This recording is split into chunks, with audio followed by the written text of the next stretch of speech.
Hello, class. As you know, self-disclosure is a very important part of interpersonal communication, and that is one of the reasons why we're doing this assignment. I decided to include this assignment last semester, and my students really loved it, and I really love listening to it. There really is no right or wrong way to complete this assignment. I want you to answer the 8 questions that are listed on the prompt as best you can. I really want you to think outside the box, and I want you to have fun with it. So the first question asks you to tell me the place you feel most at home. And the place I feel most at home is the beach. And I think the reason for that is because I grew up on Guam, which is a little tiny island in the South Pacific between Japan and Australia. If you've never been to Guam, it's essentially like Hawaii. I remember spending whole days at the beach with my family, looking at all these tropical fishes and hunting octopus, and it was beautiful. There are no waves on Guam. There's just a reef around the entire island. But it was really beautiful. So whenever I hear the sounds of the ocean, it immediately calms me down. I love the sounds of waves. I love the feeling of the sand. I feel very serene, and it makes me feel at peace. The picture that you see before you is not of Guam. It's just me at the beach. This is an island called Nusa Penida, which is off of Bali. This was one of the most incredible beaches that I've ever been to, and if you ever get a chance to go to Bali, you should definitely check out Nusa Penida because it was amazing. The next question asks you to tell me the 3 people who are most important to you. The 3 people most important to me are my sister, my mother, and my brother. I'm the oldest out of all of my siblings, and my little sister, her name is Lisa. She is straight up one of the most intelligent and funniest people I know. This is a recent picture of us in Minneapolis, Minnesota when we were visiting some friends. My mom, her name is Susan, is someone that I have an incredible amount of respect for. And the reason for that is because she raised 3 kids basically on her own. And while she was raising us, she worked 3 different jobs and was going to grad school. She's gone through a lot, and I have so much admiration and respect for her. I love her. I usually take her to get a manicure or a pedicure every Mother's Day, and this is a picture of us a few years ago getting a mani-pedi. My brother, his name is Tom, and he's about a year and a half younger than me, so we spent a lot of time together growing up. This is an older picture of us when his daughter was born. You can see that I'm looking very uncomfortable here because I was just afraid of holding Sienna, which is his daughter. I know that babies' heads are still forming at this point, and I was afraid that I would give her brain damage in some way. So you can see me looking a little bit nervous there. My brother, Tom, he's kind of a rebel. He was a troublemaker growing up, and he finally got his stuff together and has an extremely successful business today and a beautiful family. And I love him. Now, in previous presentations, some students couldn't decide on the 3 people most important to them, so they decided to include maybe like a group of people, and you can do that as well. 2 things that I like best to do are being outdoors, and I love to travel.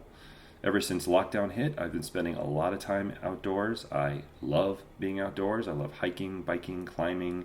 You can see me here looking pretty jacked. So when I'm not in the office or in a classroom, you can usually find me on a mountain or on a bike somewhere.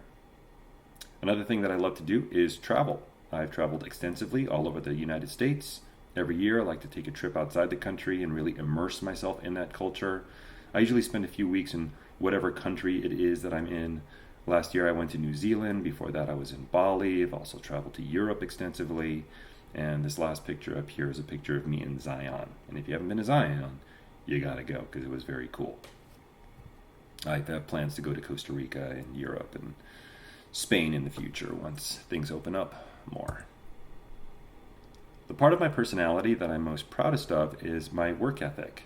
I've worked very hard to be where I am today. I love my job and I wouldn't want to be doing anything else, but it took a lot of work to get here. I love being in a classroom, I love being a full-time professor, and when I finally got this job at Palomar College, I was just over the moon. Now, the only way that I could have received this job is if I put in a lot of hard work. I grew up with a learning disability. I'm dyslexic, and that made me very insecure about my intelligence and what I believe I could achieve. I was told that I would probably never go to college, and that really bugged me, and I worked very hard to not only go to college, but get like a 3.96 GPA by the time I graduated. So I'm extremely proud of the fact that I'm a professor, and I wouldn't be able to achieve that profession if I didn't put in the hard work. Okay, 3 things I don't normally tell people. These are my secrets. Number 1, I don't want to get married. Again, I don't want kids. And I used to be afraid of little people. I know that sounds horrible, so I'm going to explain what I mean. First off, I used to be married. It was a very brief marriage, I think for only about a couple years. And just that whole situation of living with someone, being in a confined space, it just kind of annoyed me. I like my space. I like to do what I want to do, and I don't want to have to answer to anybody about why I want to do it. I know that some people think that's unusual, but it's my life, and that's what I want to do. Another thing that I don't normally tell people is that I don't want kids, although that might change as I'm getting a little bit older. I am starting to think of having kids more and more. I think I would be an amazing father, and I'm very good with kids. But it's hard for me to justify having kids when there are so many children out there that need homes. So I think if I ever have kids, I would probably rather adopt. But I don't know. That might change. Now, the last thing here, I used to be afraid of little people, needs some explanation. So on Guam, there's a legend of these things called duendes. My grandparents used to tell me a story of these little people called duendes. And they told me that if you wandered out in the jungle late at night, a duende would pinch you, and you would shrink down to the size of a coconut, and then they would imprison you, and you would live in that coconut for the rest of your life. Now, it's a story that people told children so they wouldn't wander off and get lost in the jungle late at night. But as a kid, this terrified me. And as an adult, I'm aware of how offensive this might be to some people. And that's the reason why I know if there's a hell that I'm going to it. I know that a little person can't control that they're little, right? They're born that way. But to this day, if I see a little person come near me, I get a little bit nervous.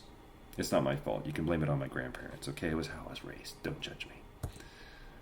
If I had 1 year left to live, I would buy gifts for friends and family, do things that scare me, and I would party. I would blow my savings and just spoil people to death. I would do a lot more things that scare me. Probably at this point, I might consider having kids because I got a year left to live anyway. And I would party. I'd party every day. Why not? I got 1 year left to live. An animal that I would like to return as would be a dragon. I know it's not a real animal, but they're just very cool, and they're dangerous, and they're fearless. And look at it. This is a Game of Thrones dragon. Who wouldn't want to be that thing? That just looks so badass. And the final question asked you to tell me a nickname. I hate my nicknames that people give me. They give me Atom Bomb, A-Train. It's not something that I allow people to call me. I just prefer that people call me Atom. So this is just one way that you can do the collage. But if you don't want to do it in this way, meaning in a Prezi format, then you don't have to.